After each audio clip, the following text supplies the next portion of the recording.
Hello and welcome back to episode 15 of Signals to Danger. As I always do, I'll start by thanking all of you for downloading and listening. I appreciate all of it, so thank you very, very much. If you could take the time to like, share and review this podcast, it will keep growing, and I think that's been evidenced by the fact that it has kept growing, and I thank you all for sharing it out and about and on Twitter and Facebook and things like that. Over the last few weeks, I've also tried to look at the ways of expanding the content that I create, and if you get yourself over to the YouTube channel, you'll see a few videos I've put together, including one which is a brief review of an RAIB report that was released last week into the tragic death of a man stuck by a train at Eden Park Station in London last year. This podcast is made possible by those who support me, both through sharing and growing, as I've already said, and financially supporting the creation of the podcast as well. For a while now, we've been on Patreon, and I've said before, if you sign up, you get access to some extra content, a platform to chat to me on, and some sneak previews as to what episode is next. On this note, I just want to say thank you to Kaya, Jonathan and Louise, who have all signed up since the last episode. If you would rather support the podcast but as a one-off, that is now possible. Details of both options are available at signalstodanger.com/support. And speaking of signalstodanger.com, the brand new website is now up and running. It has episode notes, news, updates, almost a little bit of a blog, as I see things that are worth sharing, and there's a few other bits and bobs on there, so please feel free to go and have a look-see. I did mention last time the Steam and Steel podcast. Now that is growing at leaps and bounds, and it offers a great opportunity to hear from those with a passion for railway heritage. Plus, I recorded an interview with Matt a few days back, and that'll be airing in a few weeks, so if you don't get enough of me here, I think you know what to do. With all of that out of the way, it's definitely time to get into episode 15. Weekends, especially in the summer holidays, are a time for fun. Families on their way for a day out, others headed to the shops or visiting friends. Trains are just as crowded as on a weekday. Briefcases replaced with shopping bags and lunchboxes, making way for cool bags and buckets and spades. This is what was going through the mind of rescuers as they looked upon the sight of 4 carriages of a passenger train scattered over the tracks of a branch line on a Saturday morning in East Yorkshire. The year is 1986, and this time we're in Lockington.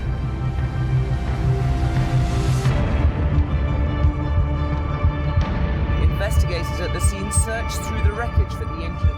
At least 13 people are known to have died. Carriages are crushed, one on top of another.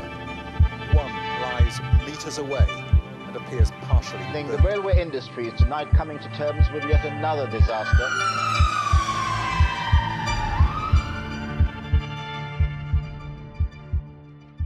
This is Signals to Danger, a podcast where we look at major rail disasters which have occurred in the UK, explain what happened, how the investigation was carried out, and how each of these accidents shaped the industry going forwards. I'm Dan, I work within the rail industry in my day-to-day life, but today I'll be the one taking you through this podcast. In a bit of a departure from normal, before we get any further into the episode, I just want to say something. Quite often, when I write these scripts, I can pull the information from reports and, tell the story of the train. It's very factual and detailed, and it means I can bring you that detail and physical and technical explanations of what happened, but sometimes it's a little thin on the human aspect. Often there is some additional info that I can gather from contemporary news articles, if they're available, and free of bias and things like that, but there is a limit to that.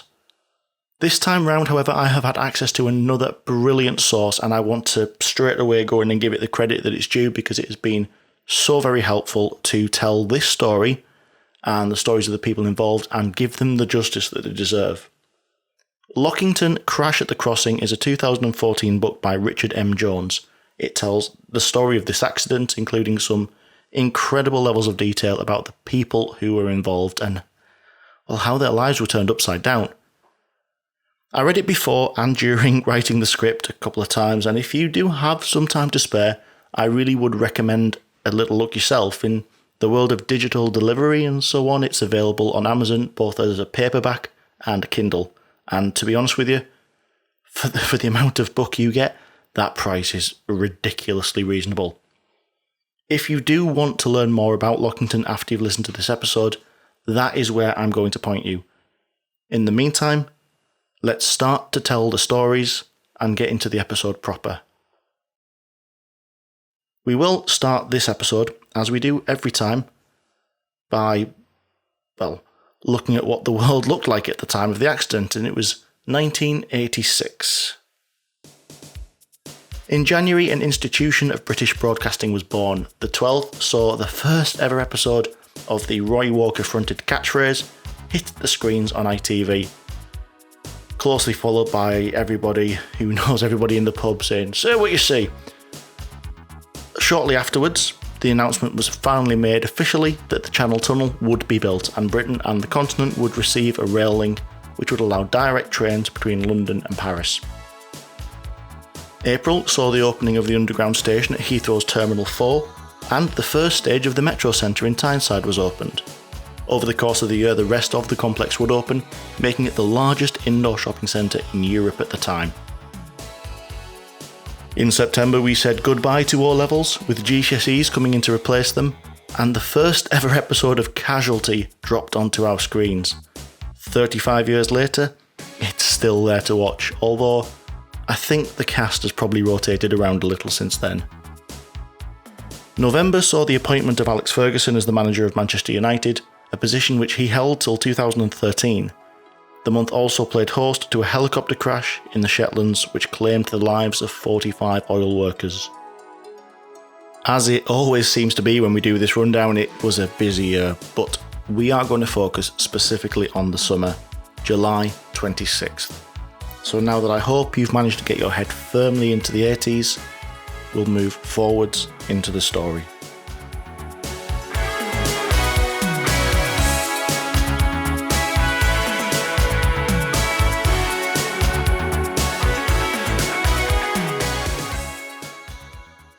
The east coast of the UK is home to many towns and cities essential to the economy and the identity of our country. Some of them are incredibly well-known industrious cities such as Hull, historic home to fishing fleets and extensive docks, and others such as Scarborough are eponymous resort towns where people flock in their hundreds of thousands over the weekends and summer seasons. There are others that are slightly less well-known, or a mix of the two, towns such as Bridlington. Around halfway between Scarborough and Hull, Bridlington is an East Yorkshire icon. Nicknamed the lobster capital of Europe, the port sees 300 tonnes of the creatures landed each year, but the other main trade is tourism. At the same time as the other seaside resorts were growing, Bridlington, or Brid, began to build hotels and resorts to cater for the landlocked West Yorkshire workers in need of rest and recuperation in the sea air. In order for these visitors to make their way to the coast, the town was served by a good-sized railway station. At 9:30 on Saturday the 26th of July, 2 Foxtrot 21 sat in the platforms at the station. A 4-car diesel multiple unit, it was formed of a Class 105 and a Class 114, both of them first-generation DMUs. The train was booked to run southbound towards the city of Hull, passing through various East Yorkshire villages and towns such as Driffield and Beverley on the route southbound. Passengers started to make their way to the train, headed out for, various weekend plans. Some had spent the week holidaying in the resort town, such as Elsie and Herbert Masters. They had enjoyed their time at the coast, and now were travelling home with their daughter and son-in-law, Christine and Peter Quinn. Joining them were sisters Joan and Lorna Wilson, off to visit the market town of Beverley for the day, and, a whole host of others with their various missions. This was a normal train, on a normal day, loaded with normal people. This service had started at Bridlington today, so this was the point that train crew joined the service. Guard Peter Sturdy, based out of Hull, was one half of the team, and at the leading cab of the train was his counterpart, Harry Brown. Brown would be responsible for guiding this train down through the countryside on this sunny, clear morning, all the way through to Hull Paragon Station. At 9:33, Sturdy gave the signal, and Harry put the power in, the train beginning its perfectly normal journey headed out of Bridlington and into the surrounding beautiful countryside and the Yorkshire coastline. We have covered mostly main lines before on signals, and it's clear that these are the high-speed routes with many trains passing over them, both passenger and freight, and the key arterial routes around the country form the core of our network, but much like the arteries in the body, they can't do the job on their own. They need the support of the smaller blood vessels, taking the blood out and away from the arteries into the rest of the body. The railway is exactly the same. Each main line branches out into smaller, quieter routes which directly serve the smaller communities around the country. Lines such as the Yorkshire Coast Line, well, the ones that branch out are known as, it's fairly unsurprising, you'll get no points for it, branch lines. As the line leaves Bridlington, it follows a generally southwestern direction until it reaches the smaller market town of Driffield. This is a town which nowadays provides a relatively large number of commuters into the city of Hull, and in 1986 the passenger numbers were still high. On a weekend it wasn't uncommon to find people headed into the city to Hull or into Beverley to visit shops and businesses. On the 26th this was no different. One young man, 16-year-old Wayne Telling, was stood waiting with his friend Darren White. The friends of many years were off to spend his hard-earned cash in the city of Hull. Telling had earned a nice little purse working for a part-time job at a local farm, so he decided to turn some of that money into a reward for himself. Also boarding the train at Driffield, another 16-year-old Greg Addison. He and his friend Jason Schofield were headed into the city, going to return a pair of tennis shorts and pick up a motorcycle helmet. Driffield wasn't just a town of teenagers with pocket money though, and 23-year-old Annette Stoke was headed into the city with her fiancé and 1-year-old son to spend the young man's birthday money. With the passengers on board, the service departed and continued down the branch towards Hull. Its next stop, the village of Hutton Cranswick, where it arrived about 5 to 10 in the morning. Like most stations at this time, there was a signal box at Hutton, and when the train drew into the platform, the signaller, Chaz Walker, came down to say hello to Brown. They exchanged pleasantries and tales of grandchildren. When the time came, the train departed, and Walker sent the signal to the next box to inform them that the Hull-bound service was on its way towards Beverley. Around the same time, he received bells back from Beverley to tell him that the service to Bridlington from Hull was on its way up as well. With the stations only 10 minutes apart, it would be a matter of minutes until they passed each other, well, waving to each other as drivers do. 2 Foxtrot 2-1 increased its speed to 60 miles an hour, and it continued on through the morning sun. 64 passengers and crew on board.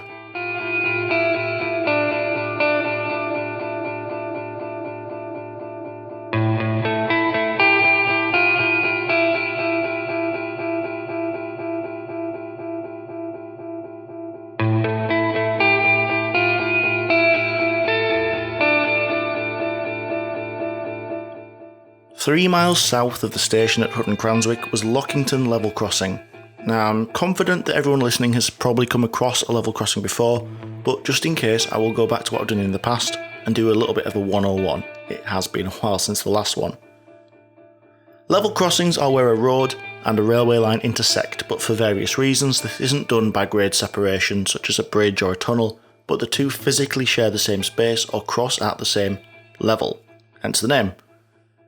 Now, this might be due to the fact there's limited space, nearby buildings or structures that prevent building these larger separated crossings, but more often than not, cost is a significant factor. To build up the earthworks and structures around a bridge or a tunnel costs money.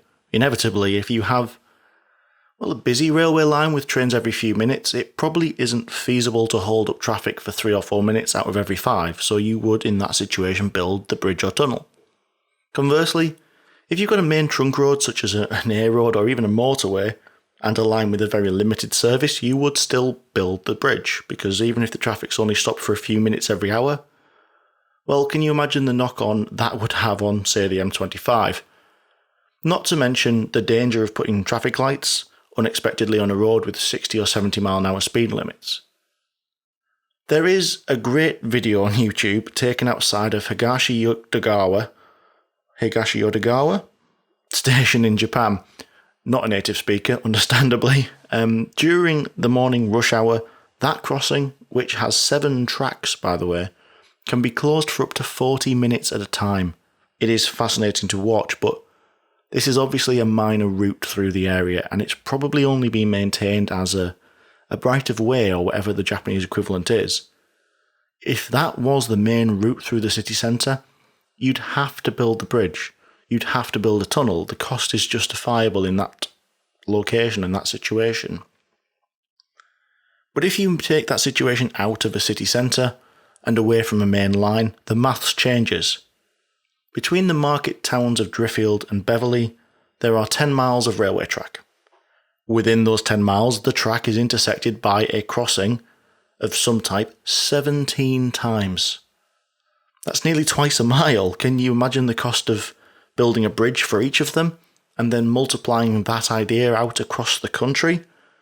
Even the industrious Victorians charging out across the countryside and laying down the permanent way would probably have thought twice about that. And that is why we are left with crossings. They can be split into some categories, with different levels of protection. In fact, if you open up the Wikipedia article, it's going to tell you that there are 17 different types of crossings in the UK, but I'm really not going to get into that much detail. Just a basic rundown of the key players. The simplest form is a user-worked crossing, a UWC. These are a basic footpath crossing, a crossing with gates and instructional signage, or a crossing with a telephone to the nearest signal box. In order to cross safely, users read the instructions and follow them. What the instructions are will probably vary based on some factors and the line speed, the number of trains that pass, but they all rely on people following those instructions to do so safely. Quite often, these are found on routes between farmland or remote, lesser used areas. Of the 17 crossings between Beverley and Driffield, 5 of them were user-worked crossings, so gates between farmers' fields. The next variant that we look at would be the MCB crossing, or the one with manually controlled barriers. This is what people think of as a traditional level crossing. An MCB is controlled by an adjacent signal box, where a competent man can view the road closure, determine that the crossing is clear before he releases the protecting signals. Normally, an MCB crossing has either 2 full-width road barriers or 4 half-width ones, but they fully close the road. This type of crossing is often provided with standard road lights and alarms. You see what I mean? It's a traditional level crossing. The provision of lights and alarms allows drivers to be notified from a distance away from the crossing that the train is coming and stop safely in time, while the barriers provide a physical, barrier to the track. We do know, however, that local signal boxes are being phased out in favour of centralised rail operating centres, so manually controlled barrier crossings can also be monitored through CCTV or even radar obstacle detectors, removing the need for, a local signalman. But cost is still a consideration, and when we move out of busier areas and faster lines, there are other options available.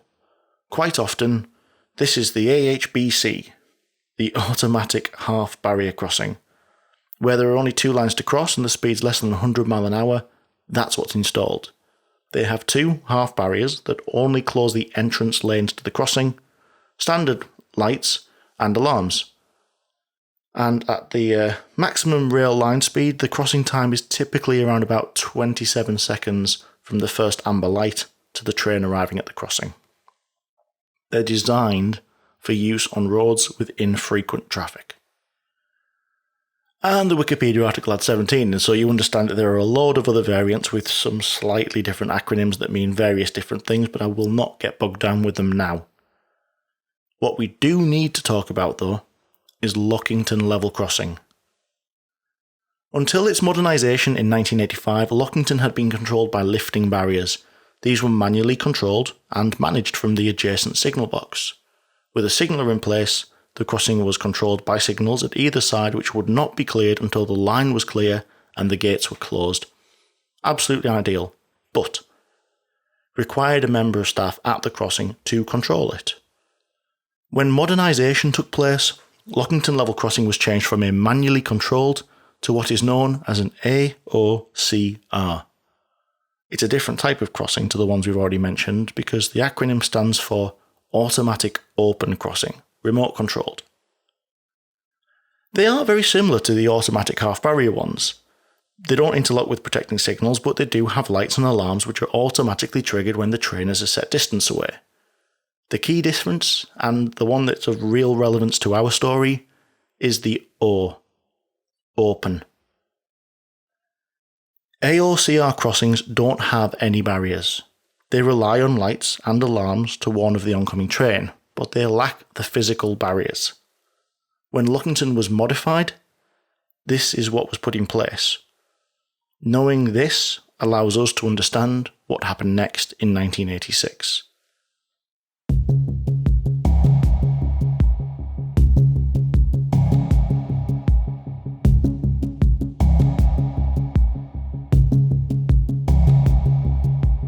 As 2 Foxtrot 2-1 left Hood and Cranswick and continued southbound, it occupied a specific track circuit and triggered a treadle. The setup of the crossing meant that this is what commenced the sequence at the automatic lights. An electronic alarm started, and a yellow light showed on the crossing lights. 3 seconds later, the red light started to show. These are arranged side by side and flash alternately, known as wigwag lights. The automatic crossing was giving its warning to road users to stop and wait. A train is on its way. Around 35 seconds after activating the sequence, 2 Foxtrot 2-1 approached the crossing at a speed of around 60 miles an hour. Meters away from the crossing, a flash of blue shot out from the right-hand side. A van had entered from what seemed like nowhere. There was no time, no advance warning, and a reaction was impossible. The left-hand buffer of the train struck the near side of the van behind the passenger seat, ripping it into 5 pieces. The left-hand leading wheel of the train ended up trying to run up and over the van's axle, and both the leading wheels of the train were derailed to the left as they departed from the crossing. Directly after the crossing was a small embankment, and the leading end of the first carriage ran down this. It jackknifed and was turned onto its right-hand side, dragged along backwards, while the leading end of the second coach was forced over the adjacent line. For those on board, the train's normality had dissipated into chaos in no time at all. Passengers sat in the rearmost carriage told of how they heard an almighty bang, felt a shuddering, and how they could see the train snaking along the track ahead of them as the derailment took place. The guard, Peter Sturdy, who was sat in the cab of the third carriage, was instantly aware that things had gone wrong. I mean, his experience will have meant that he knew what felt normal, and this did not. That feeling was reinforced by the story that the brake gauges in front of him told. Something had either gone wrong, or the driver had stuck the emergency in. Those in the second carriage were thrown from their seats to the floor of the train as the collision took place. But, as Richard Jones writes in his book, if the people in cars 2, 3 and 4 were scared, then the occupants of the first carriage were in hell itself. As the leading carriage slid along the dirt track which was next to the track, the windows shattered. Gravel and stones were thrown into the cabin, and cuts, grazes and other injuries were sustained by the occupants. This was alongside some much more catastrophic results. Seconds and only seconds had elapsed between the initial collision and everything coming to a stand. A cloud of dust rose into the air, and everything just stopped.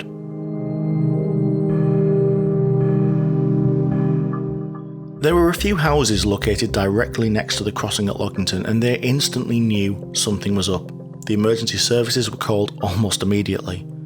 Humberside Police was contacted, with officers from Beverley arriving around 10 minutes after the accident took place, followed minutes later by both fire and rescue and ambulance services.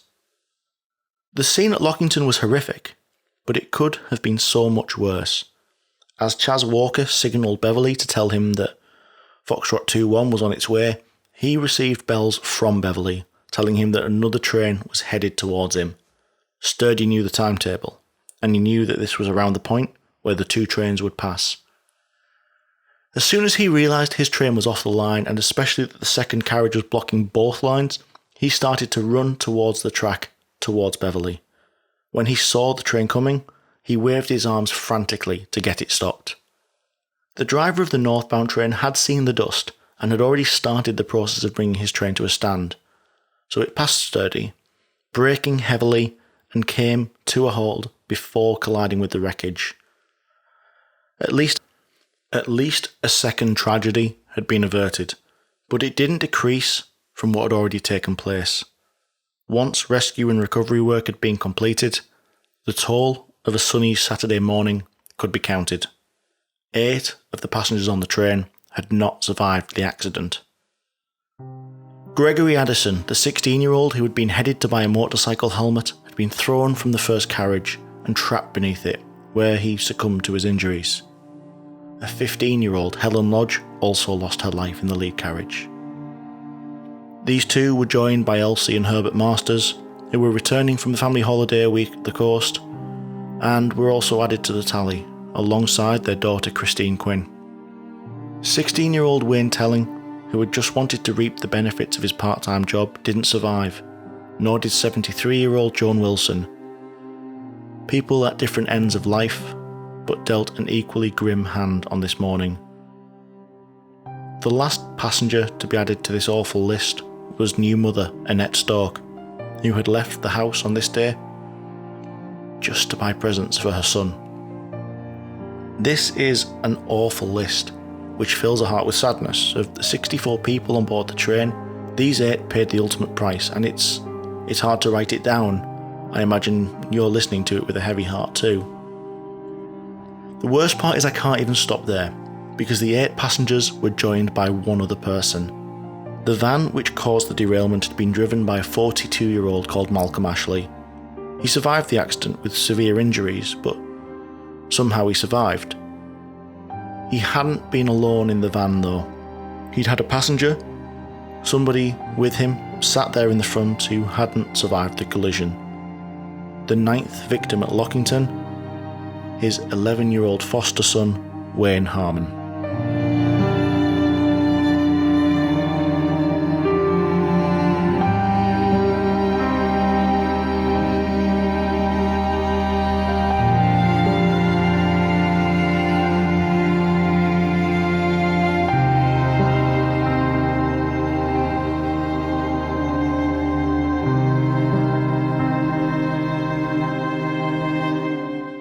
The tragic loss of life and obvious failings of the method of work at the crossing at Lockington meant that it was essential for a full and detailed investigation. Her Majesty's Rail Inspectorate arrived at the scene to start the process in earnest. At the time of the accident, there were around 10,000 crossings across the country of various designs, so if there were any inherent design flaws, it was crucial to find out what they were. As ever, there was a sequence of questions that the investigators needed to answer. First, the AOCR crossing at Lockington was supposed to give a visual and audible warning to stop traffic for a train to pass. Had this taken place as designed, or had something failed, and was that what had caused Malcolm Ashley to drive out into the crossing unaware of the dangerous situation that he was entering? Secondly, if the crossing had been functioning correctly, what led to the van being there in the first place? Why hadn't the van obeyed the signals? And thirdly, why did the collision with a relatively light vehicle lead to such a devastating accident? They may have found out that it had been unavoidable, but it was certainly worth gaining an understanding of the mechanics involved.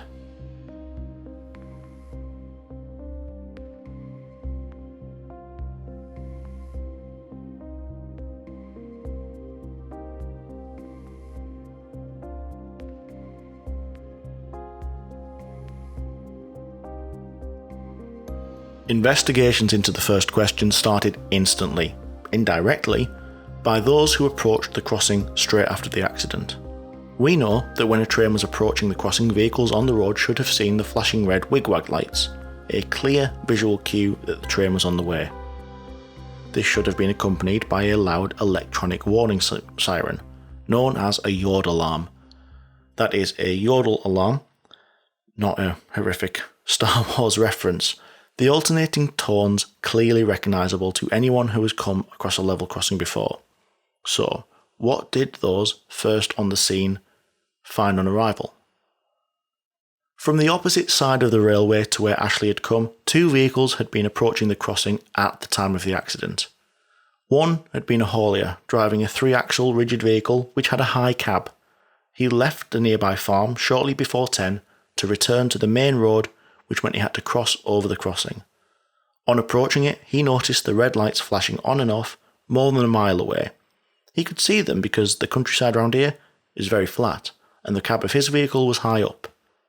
Seeing the lights, he naturally looked either side of the crossing for the train, which he managed to locate, seeing it coming from his right, from Bridlington. He watched it as it continued along the road, behind some trees and over the crossing. He continued on towards the crossing, noticing a cloud of dust which he thought was unusual, but it was not until he drew up at the crossing with the lights still flashing and the old alarm sounding that he realised there had been a serious derailment.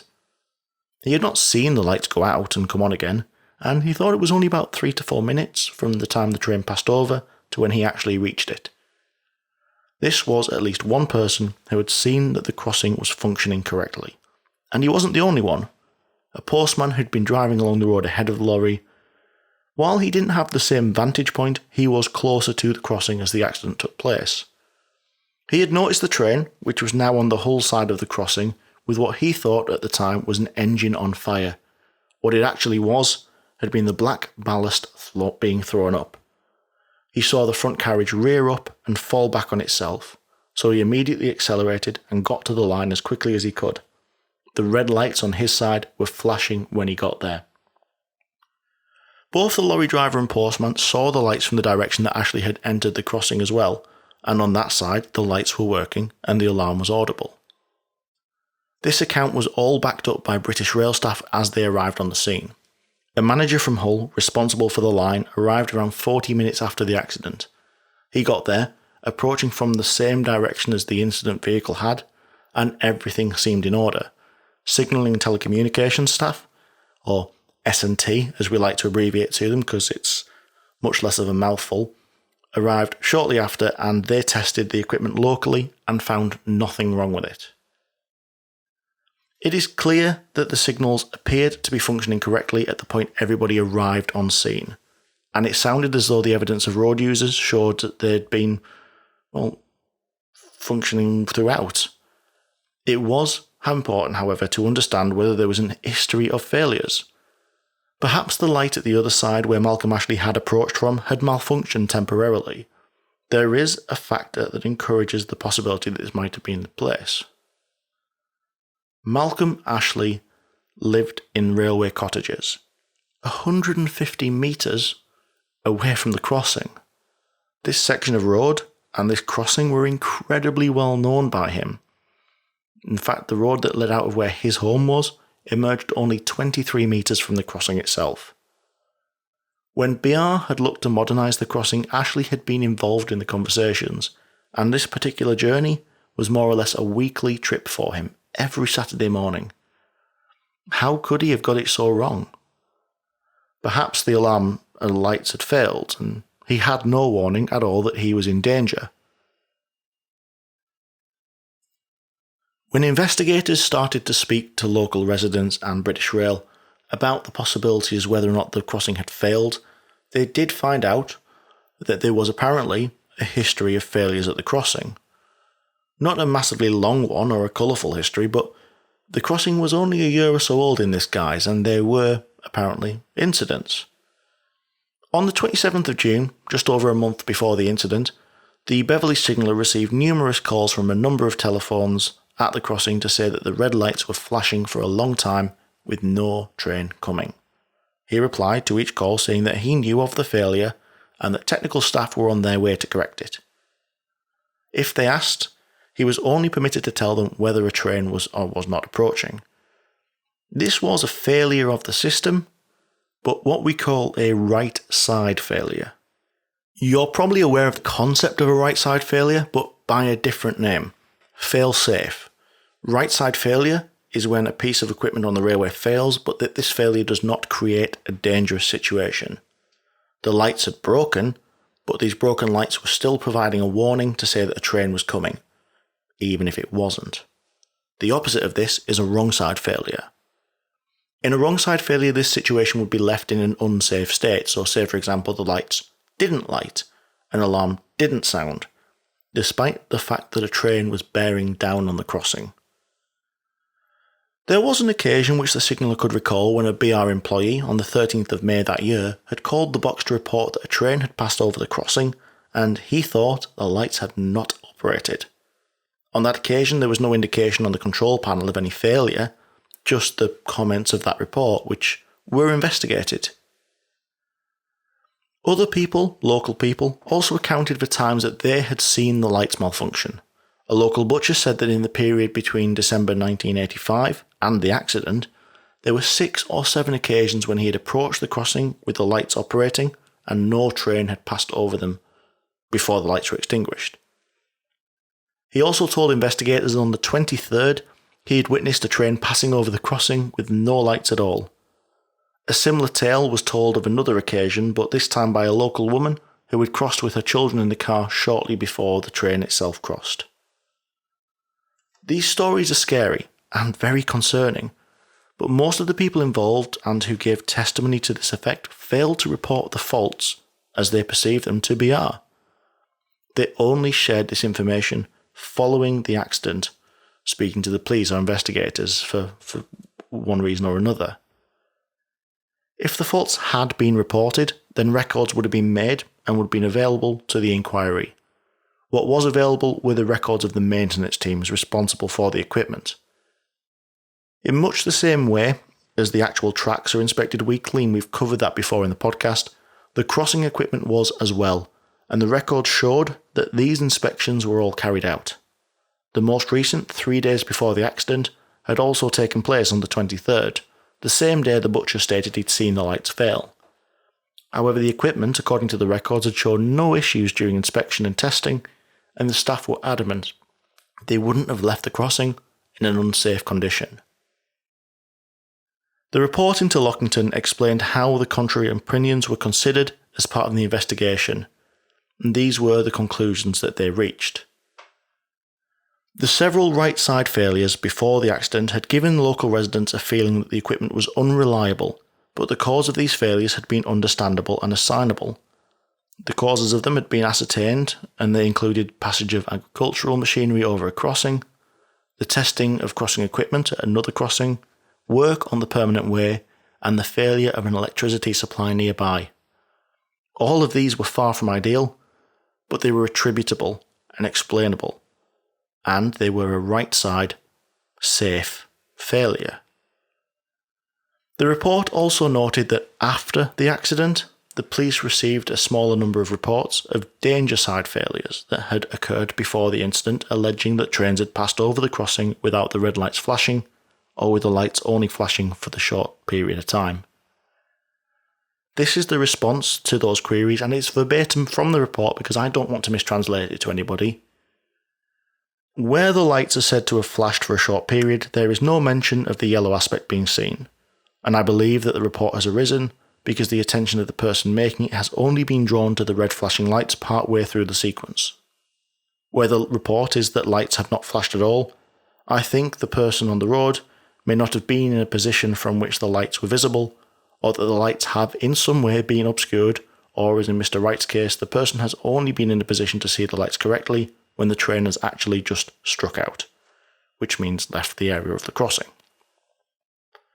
The analysis and design of the signalling circuits, the result of the use of the recorder, the tests conducted after the accident, and the evidence leave me in no doubt that the red traffic signals were flashing as the train approached and were operating correctly at the time of each of the alleged danger side failures.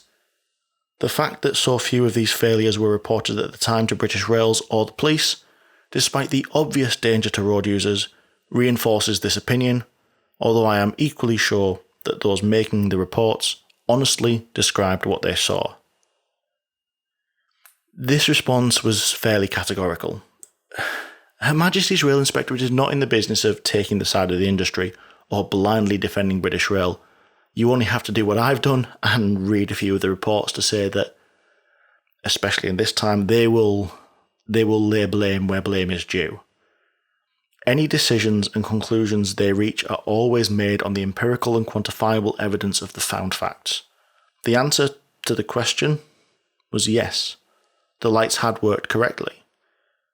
But this clearly left question 2 and made it very, very important.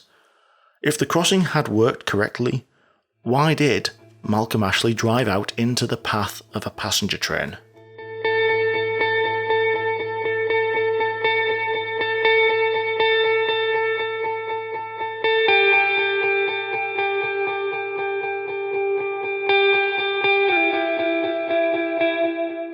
A really very simple way to answer both the first and second questions would be to ask Mr. Ashley following his recovery.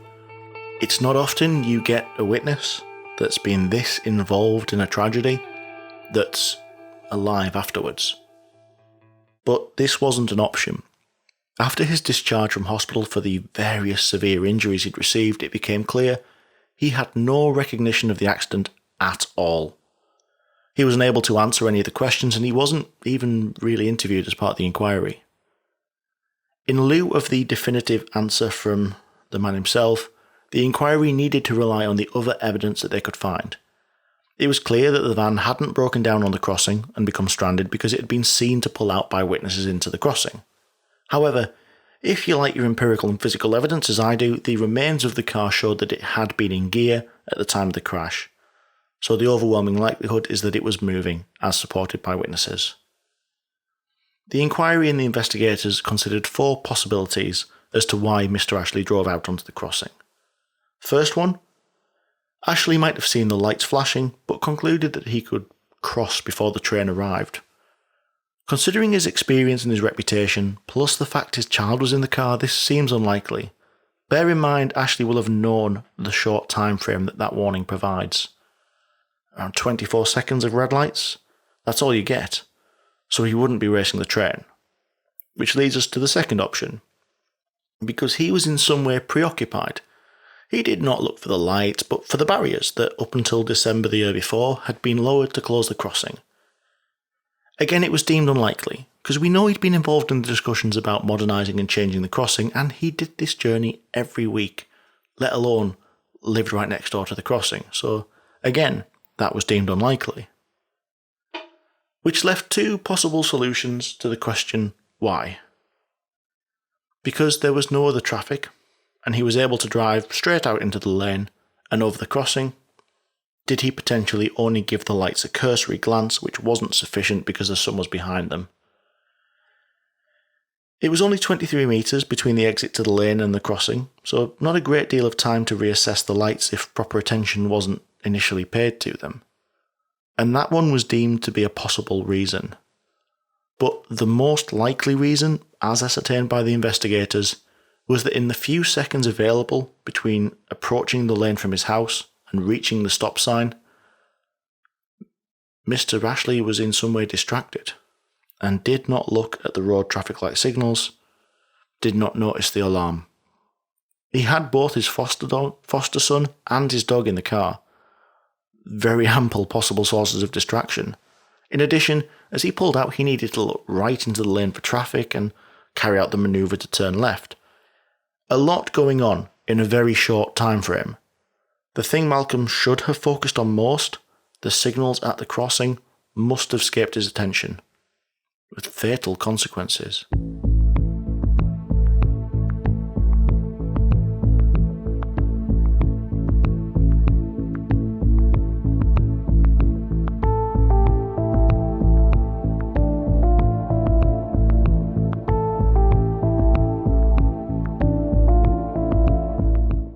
The third question, the physical mechanics of how the collision with the car had led to the crash being quite so catastrophic, was now looked into.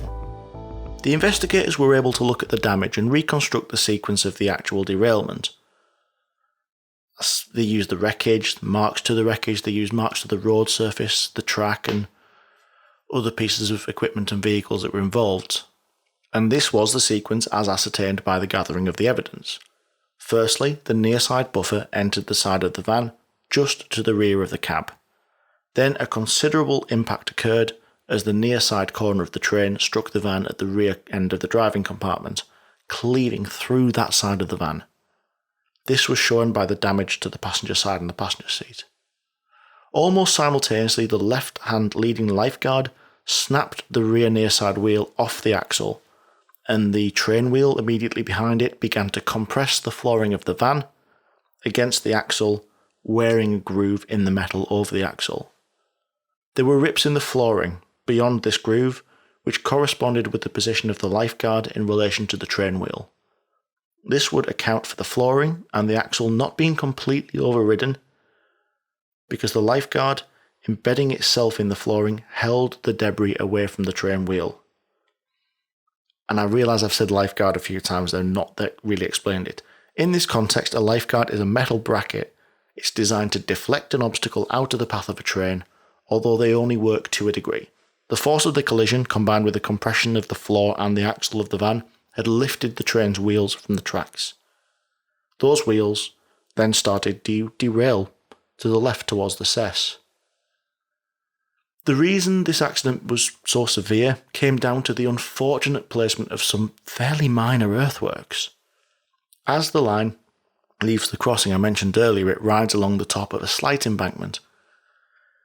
It's only a metre or two tall. I've stood on the dirt track next to it, and when I'm stood there, and I'm not a tall man, the tracks are at my eye line. It's not by any stretch of the imagination a large embankment, but it is there nonetheless. If the line had been level with the ground, or even better in a cutting, the lead vehicle, as it derailed, might well have stabilised and managed to sit upright, saving people from what did happen. As the lead wheels derailed to the left, they slid down the embankment and the cab dug into the soft ground at the bottom and pivoted around it. This opened the door to the violent roll to the right and made holes in the ground out of the windows.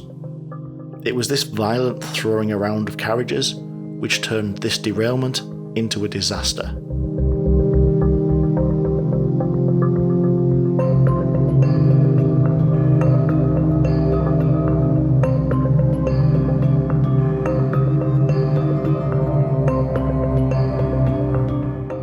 Each accident report includes a section comprising recommendations to the industry to prevent reoccurrences of the disaster, and this one was no different.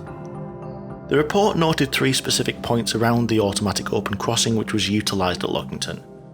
Firstly, under certain circumstances, some motorists either do not notice the red traffic lights, or if they do see them, do not comprehend or understand the message. This is not described as an act of willful disobedience, but as the fact that the message given by the signals is just inadequate for some people. Some motorists, after seeing the red lights flashing, act in the most irresponsible manner at crossings. This results from stupidity, impatience, or a lack of appreciation of hazards. What I said earlier on about apportioning blame when blame is due, they don't really pull their punches in these reports, especially not in the 80s. And the third point was that BR have fallen short of what they should do to record and explain unusual occurrences, to deal with safe side failures and to encourage reports of such incidents. The most important recommendation to come out of this report was that the AOCRs in this area should be turned into automatic half-barrier crossings, with a physical barrier to enhance both the visual and physical protection of the line. A wholesale safety review of the automatic open crossing was also undertaken following the accident, leading to a set of criteria being recommended. The Stott report, named for its author, concluded that no more AOCRs should be built, and that those already in existence should be changed to either AHBs, automatic half barriers, or AOCLs, automatic open crossings, but ones that were locally monitored, not uncontrolled out in the sticks. As an aside, in 2009 a fatal collision at an AOCL in Halkirk led to recommendations to install barriers at a large number of them as well. Unsurprisingly, Lockington level crossing was one of many up and down the country which didn't make the grade, and it was converted to an automatic half barrier version, which it still is today. The legacy of the crash didn't actually wait for the publication of the report, however. Days after the incident, British Rail themselves suspended the installation of new unmanned automatic crossings. Following the recommendations of the Stott report and, to be frank, the passage of time, only one AOCR remains in the country. And if you want to find it, it's a bit of a journey for most of us, because it's at Rosary in Moray, Scotland. A number of other recommendations were levelled in the report, and these included that British Rail should undertake a national campaign of advertising, stressing the significance of the road signs, the requirement to stop when the lights show, and the need to report any difficulties. This was intended to educate the great British public on the safe use of crossings in general, and was recommended alongside an improvement in the way that crossings were represented pictorially in the Highway Code. And I quote, that was to improve the educational value of the document. It is interesting to note that Professor Stott, the author of the report into AOCRs, was of the opinion that a special programme of public education is not to be expected to be effective in improving the safety performance of crossings. Stott had significant road safety experience, and you can't help but feel that he had a point.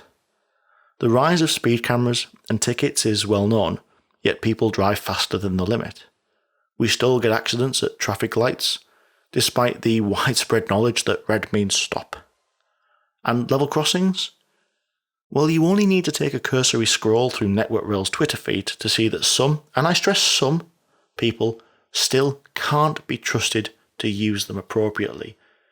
Even in the last couple of weeks, we've seen videos of two ladies out for a walk taking photographs of each other lying on a user-worked footpath crossing. We've seen photographs of someone who'd put a video on the social media app TikTok of them on an open user-worked crossing taking photographs of a car there. Some people can't be trusted to use them properly. It's frustrating. And you, like I said, you can't help but feel that maybe Stott knew that that was always going to be the case. For that small minority of road users, you can put up all the signage in the world, but there might as well be nothing there. Even just 6 months after the accident, there was a further occurrence on the Yorkshire coastline. On the 27th of June 1987, a train failed after colliding with a snowdrift. But where it was meant that the Lockington level crossing and another were both showing as if a train was approaching for 2 hours, with the lights and the alarm. The signaller received a number of calls on the crossing phones from people who were telling him that those lights were broken, which he admittedly knew, but people were ringing him saying the lights are going, the lights are broken. Nobody requested permission from him to cross, or asked, is there a train coming? Is it safe to cross? Yet investigators were informed that a number of people had done so. One of them was involved in a near miss with a locomotive that had been sent to assist the failed train. While I struggle with the concept of people doing this, especially in Lockington, so fresh, with the collective mind of the area being so aware of the accident that had recently taken place here, it became clear that the advice given by signallers probably needed reviewing as well.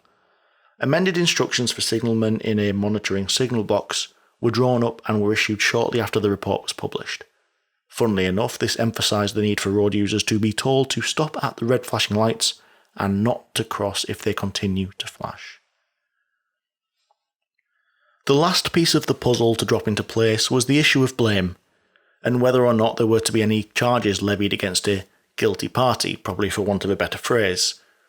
Despite the fact that Ashley received the full blame as the outcome of the report, Humberside Police made the decision not to prosecute him on any charge, and the matter went to Coroner's Court. Over a few days, evidence was given by local residents who, again, claimed failings at the crossing, and those at British Rail who had been involved in the running of the service and the line. Alongside them, evidence was given by the emergency services, who shared their experiences of responding on the morning of the accident. After everything had been read and considered, the coroner decided that neither British Rail nor Malcolm Ashley were in any position to carry the blame, and reached a verdict of 9 counts of death by misadventure. Echoing the opinion of many, the coroner gave his opinion that had the barriers still remained, the accident would most likely never have taken place.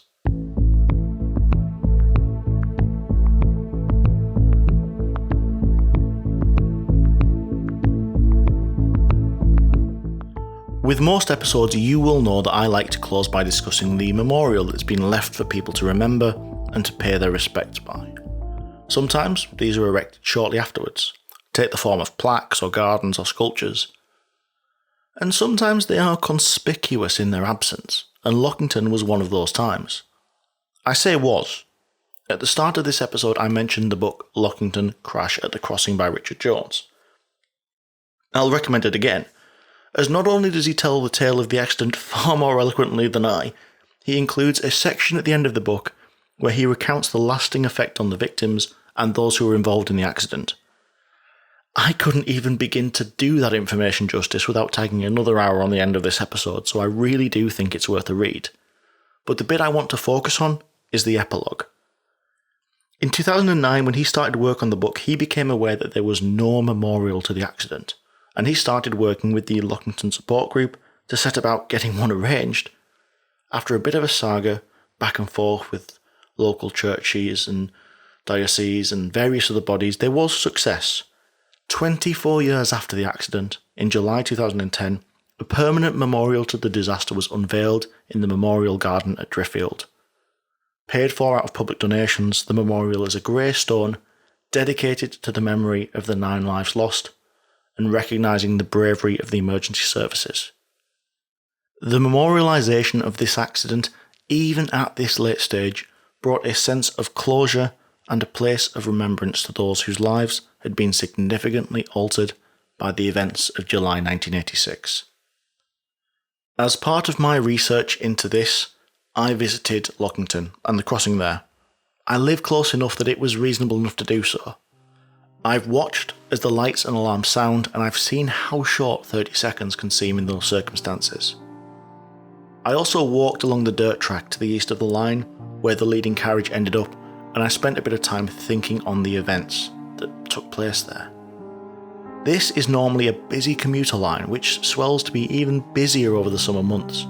Hundreds of people an hour sometimes sweep over the crossing and past the field, barely even noticing any change in the level, beautiful East Yorkshire countryside. I can't help but wonder how many even know what happened to people just like them 35 years ago.